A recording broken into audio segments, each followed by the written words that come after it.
भगत कहला लेना या वेश बना लेना बहुत सरल है, पर भक्ति युक्त हृदय कर लेना बहुत कठिन है। क्योंकि अनेक जन्मों से ये मायाकृत आकर्षण, भोग विलासिता के प्रति सुख बुद्धि ये पिंड नहीं छोड़ती। वर्षों व्यतीत हो जाने पर भी ये चिंगारियां दबी रहती हैं। अनुकूल जहां अवसर विषय का आया तो ये चिंगारी ही ज्वाला बन जाती है। कोई भी हो, जब तक प्रिया प्रीतम का साक्षात्कार नहीं हो जाता तब तक बहुत सावधान, और अपने को बचाओ और सामने वाले को भी बचाओ। सामने वाला तुम्हें बचा देगा ऐसा बिल्कुल नहीं सोचना। अपने को बचाओ, ध्यान दीजिए, और सामने वाले को बचाओ। बिल्कुल ऐसी आशा मत रखो कि सामने वाला तुम्हें सतमार्ग में टिके रहने देगा। हो सकता है वो भगवान की माया से प्रेरित होकर तुम्हें भ्रष्ट करने के लिए आया है। इसलिए बहुत सावधान, सतर्क। सत्संग का तात्पर्य है असत्संग के त्याग का बल और सत का बोध। यदि रोज सत्संग सुनते हैं और असत विषयों के प्रति तुम्हारा वैराग्य नहीं हुआ तो सत्संग क्या, फिर बकवास है, केवल वार्ता मात्र है। वार्ता का फल है रमयन्ति च तुष्यन्ति च, मच्चित्ता मदगत प्राणा बोधयन्तः परस्परम कथयन्ति च माम नित्यम तुष्यन्ति च रमन्ति च। जो हम भगवत चर्चा कर रहे हैं, भगवत चर्चा सुन रहे हैं, उसी में हमें आनंद का अनुभव करना है, उसी का चिंतन करना है, उसी में डूबना है। और केवल सुन के ही डूबना नहीं है, हमें वो लीला भी देखनी है। केवल देखना ही नहीं है, हमें लीला में सम्मिलित होना है। ये उद्देश्य। अगर आपका उद्देश्य विहीन जीवन है, लक्ष्य नहीं बना श्यामा श्याम की प्राप्ति, तो बहुत काल तक वेश धारण करने पर भी आप साधुता के मार्ग में नहीं चल पाएंगे। वेश तुम्हारी रक्षा नहीं करेगा, उद्देश्य तुम्हारी रक्षा करेगा। तुम्हारा उद्देश्य दृढ़ हो जाए, मुझे भगवत प्राप्ति करनी है।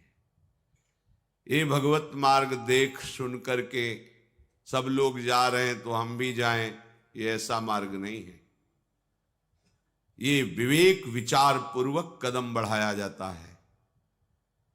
चाहे जैसी परिस्थिति हो, चाहे जो गलती हमसे हो जाए, हमें रुकना नहीं, टूटना नहीं, झुकना नहीं। बहुत बहुत मृत्यु ही तो होगी, इसके आगे कोई दंड है ही नहीं। मृत्यु तो बहुत बार देख चुके हैं, अब मुझे मृत्यु का भी भय नहीं, आगे बढ़ना है। अगर हम कहीं फिसल जाते हैं तो कोई आश्चर्य की बात नहीं है। ये बहुत फिसलन का मार्ग है। बहादुर बनो, तत्काल उठो, आगे बढ़ो। अर्थात अपनी फिसलन के विषय में चिंतन करके अपने को निरुत्साहित मत करो। बहुत जन्मों के बाद दांव लगा है भगवत प्राप्ति का। माया भी दांव फेंकेगी आपको फिसलाने का, आपको गिराने का। नहीं गिरना। गिर जाते हो तो उठो, रुकने का समय नहीं है।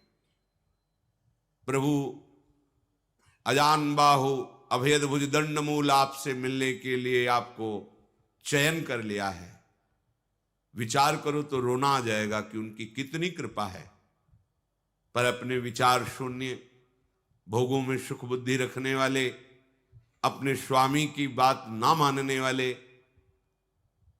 फिर भी हमारे पास है एक मार्ग। हमें कैसे भी परिस्थिति में अपने प्रभु का आश्रय नहीं छोड़ना। कहीं भी गिर जाएं, आश्रय नहीं छोड़ना। ये जो विषाद होता है, दुख होता है, पश्चाताप होता है, निरुत्साह भाव आता है, ये आपकी कमी है।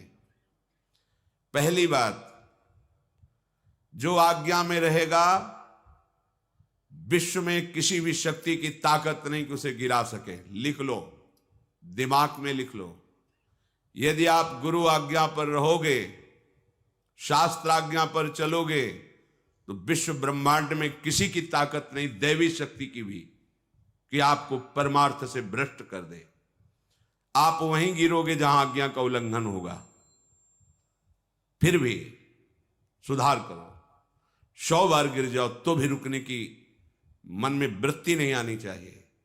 गिर गया, चूक हो गई, भगवान से क्षमा मांगकर फिर आगे बढ़ो। प्रभु ये जन्म तो अब ऐसा नहीं कि गलती हो गई तो गिर गए तो अब पड़े रहेंगे, नहीं, ये जन्म तो आपके लिए, नाथ आप संभालो, वो संभाल लेंगे।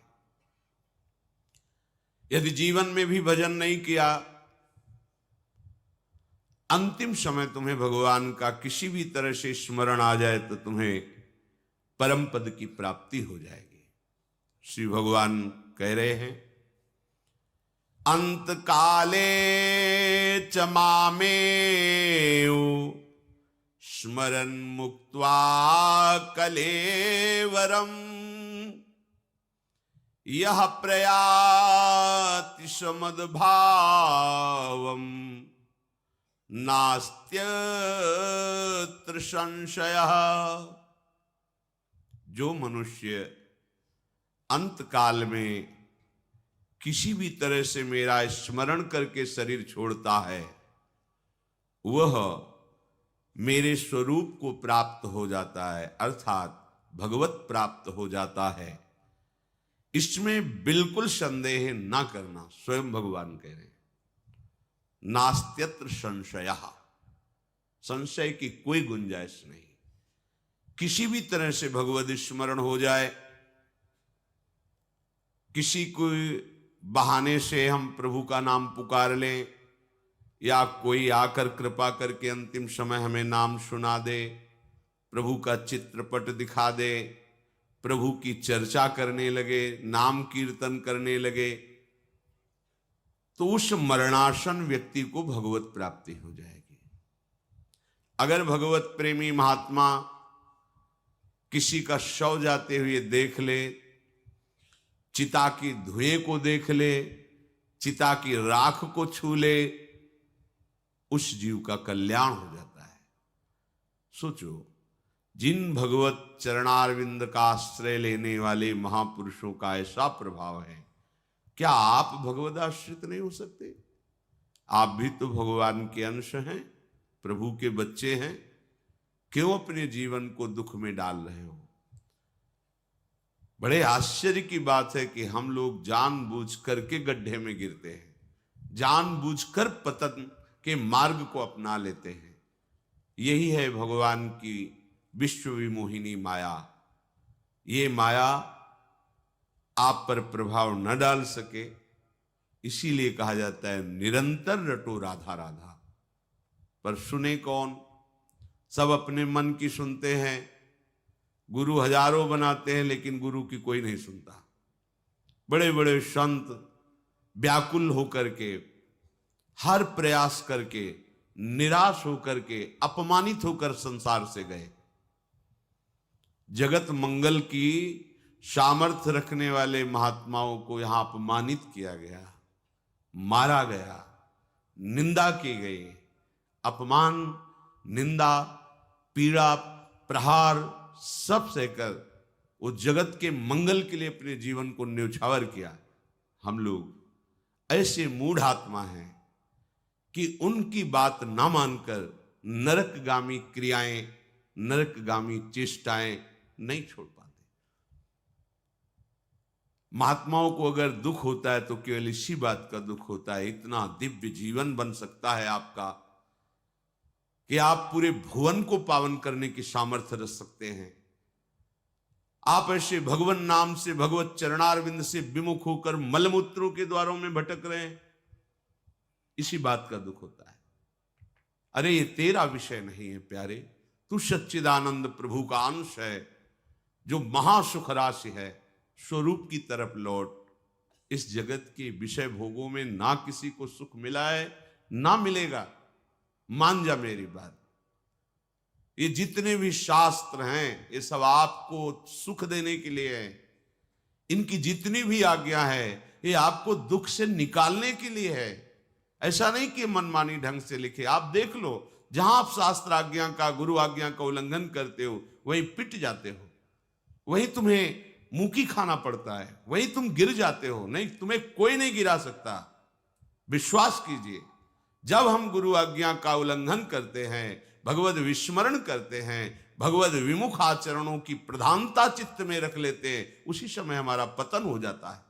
क्रिया तो बाद में होती है, चिंतन पहले होता है। चिंतन होते ही तुम्हारा पतन हो गया, अब तो उसकी क्रिया होगी बाद में। फिर भी भगवान हमें अवसर देते हैं, जितना समय बचा है उसे प्रभु के नाम में, प्रभु के धाम में लगा दीजिए। भजन करना बड़ा कठिन है, बातें बनाना सरल है। तो भजन हमारा स्वाभाविक होने लगे,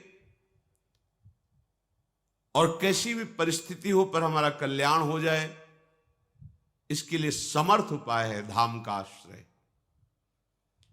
ये जो श्रीधाम वृंदावन है, ये समर्थ है। ये तुम्हारे भजन प्रभाव से नहीं, अपने प्रभाव से तुम्हारा कल्याण कर देगा।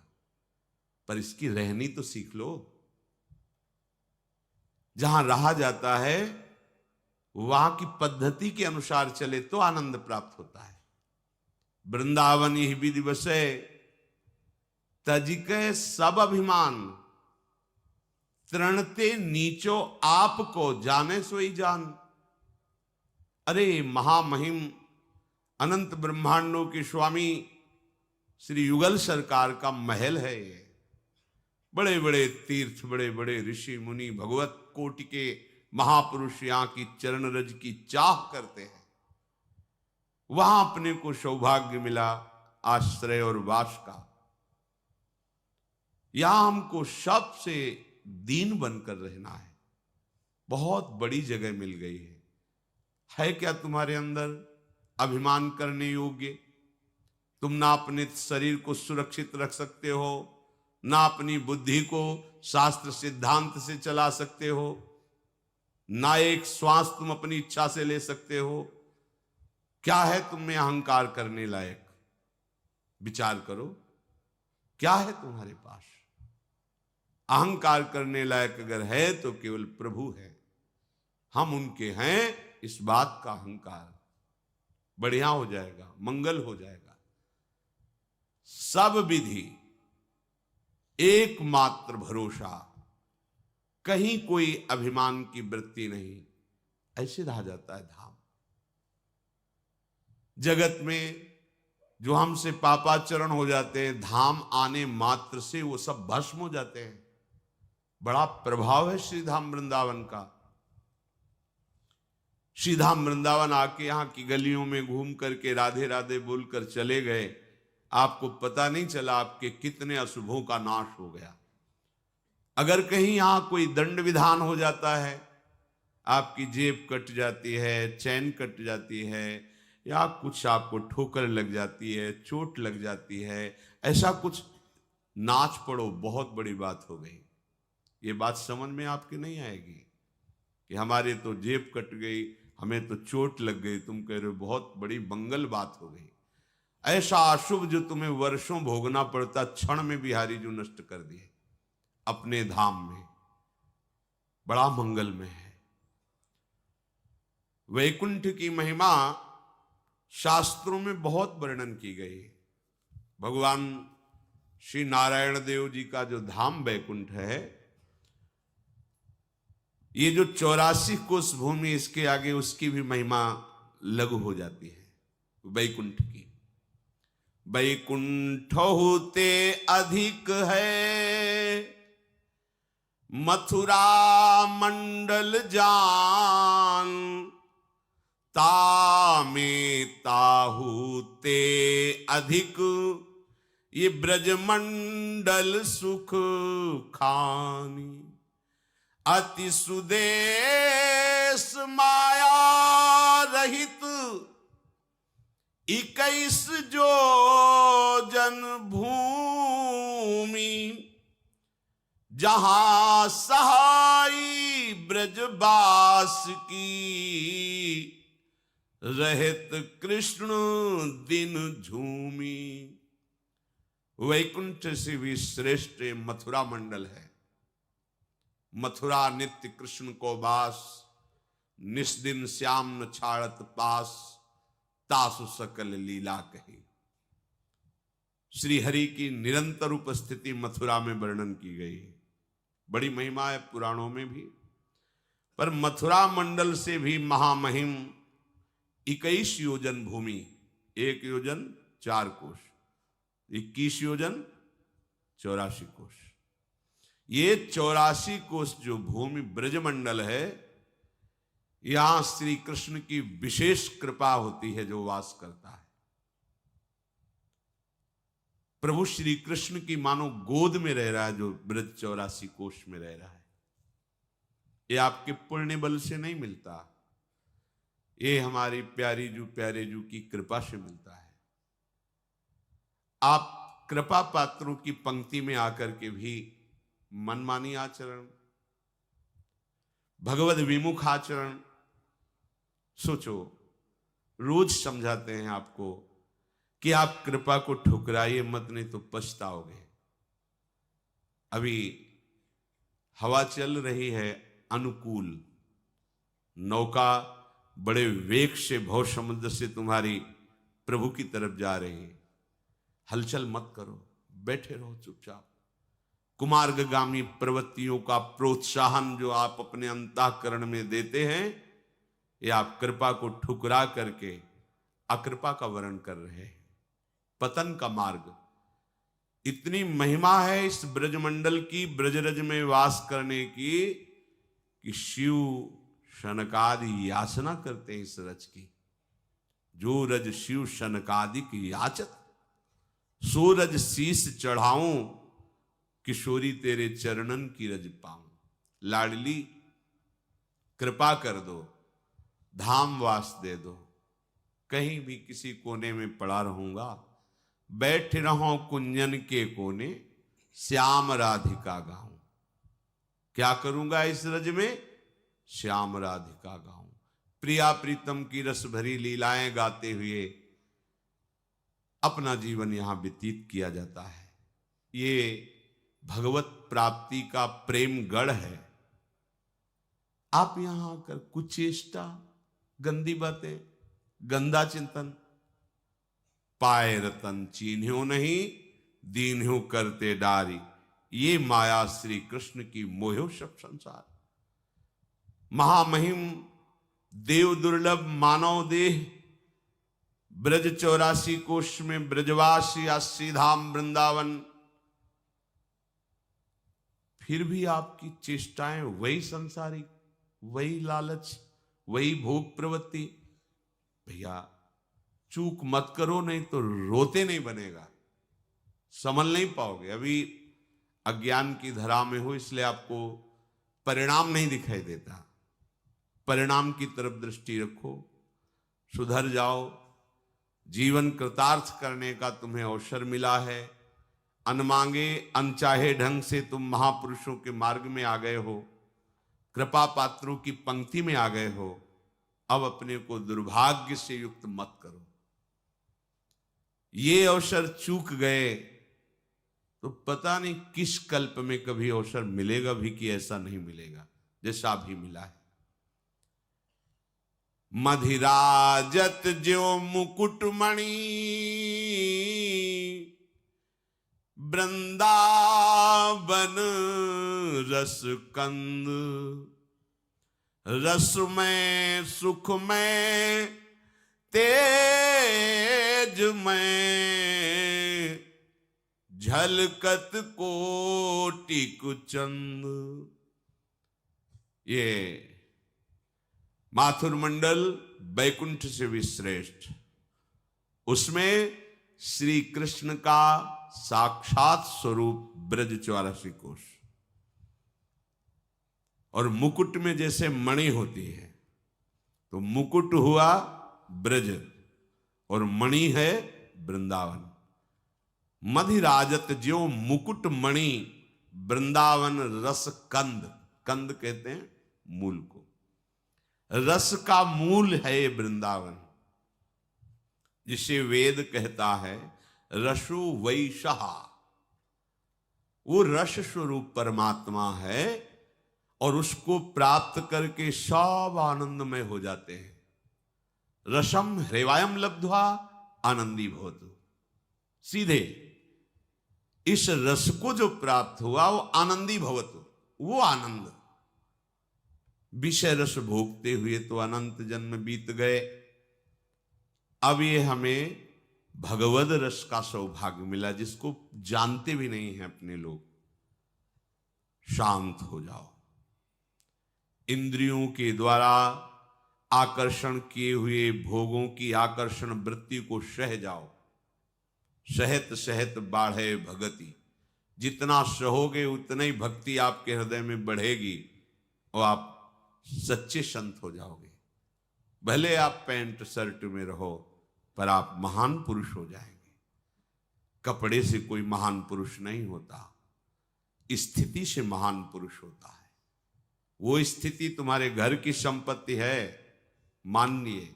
तुम्हारे हृदय में हर ज्ञान, हर वैभव भक्ति का, लोक परलोक का सब छुपा हुआ है।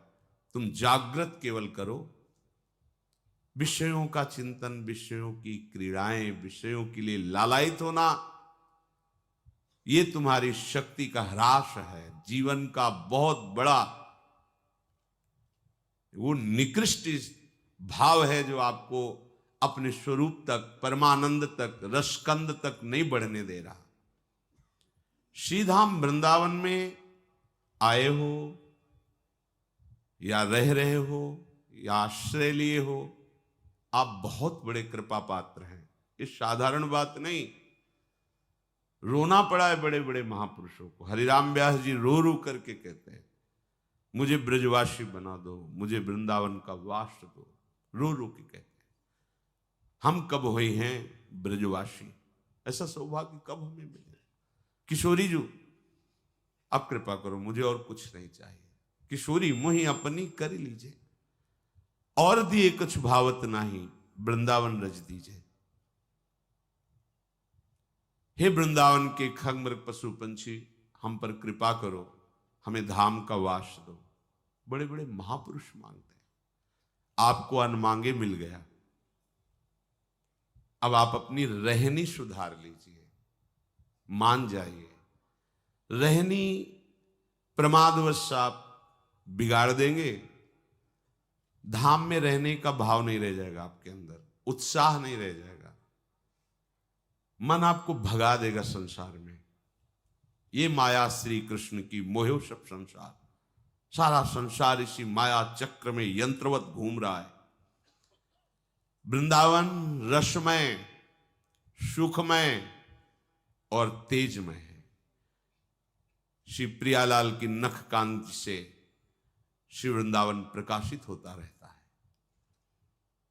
झलकत कोटिक चंद, श्री युगल चंद के प्रतिबिंब वृंदावन की स्वर्णिम भूमि पर, उससे प्रतिबिंब वृक्ष लताओं के पत्ते पुष्पों पर, झलकत कोटिक चंद, जिधर देखो युगल सरकार ही दिखाई दे रहे। पत्र प्रसून बीच प्रतिबिंब नख सिख प्रिया जनावे, बन की लीला लाल ही भावे।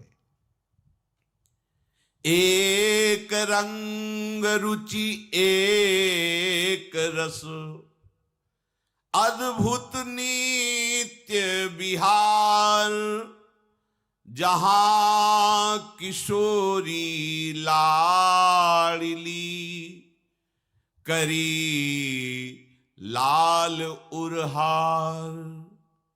निष्दिन तो पहिरे रहे रूप की मणि उजियार, रस में लटकी छके रहे, अधर सुधा आधार। श्रीधाम वृंदावन में अभी इसी क्षण यही प्रिया प्रीतम विराजमान है। ये घर है प्रिया प्रीतम का। कोई कहानी नहीं है कि थे, कोई प्रकृति की रचना नहीं है वृंदावन कि था। ये था में नहीं है, ये है में है। आज गोपाल रास रस खेलत, आज खेल रहे हैं। आज भोर में ही प्रिया प्रीतम अभी उठे। आज वन राजत जुगल किशोर, नंद नंदन वृषभानु नंदिनी, उठे उनींदे भोर। आज श्री लाडली ऐसी महाप्रेममयी है। राधा तत्व को बिना वृंदावन की रज का सेवन किए कोई जान ही नहीं सकता, नहीं जान सकता। ये आगम निगम पुराण अगोचर रूप माधुरी सहज, ये सहज प्रिया प्रीतम की जो जुगल जोरी, इसका रहस्य यही रज रानी और रसिक जनों की कृपा से परिचय मिलता है। लालजू को प्रेमाधीन कहा गया है, और लालजू के हृदय का संपूर्ण प्रेम समुद्र जब सार रूप धारण किया, प्रीति मूर्तिमती रस सिंधो सार संपदि विमला, वो हमारी लाडली जू। इसलिए लालजू सदैव लाडली जू को हृदय हार बनाए रहते हैं। ये लाडली लाल कोई स्त्री पुरुष नहीं है। रसोया परमानंद एक द्विधा सदा, ये परमानंद रस सदैव दो रूपों में खेल रहा है। युगल सरकार जब परस्पर गलवैया दे करके विहरण करते हैं, उपासक उनकी चरण रज के प्रताप से उनको देखता है। आह कैसी शोभा है। आज प्रभात लता मंदिर में सुख बरसत अति हर्ष युगलवर, गौर श्याम अभिराम रंग भरे, लटक लटक पग धरत। सौंदर्यता के समुद्र नव किशोरी किशोर परस्पर बाहु डाले, प्रेम की लटकल में युगल सरकार चल रही, अमृत बरस रहा है, प्रेमामृत। निस्दिन तो पहिरे रहे रूप की मणि उजियार, रस में लटक छके रहे अधर सुधाधार। अंग अंग मन मन मिले, नैननि नैन विशाल,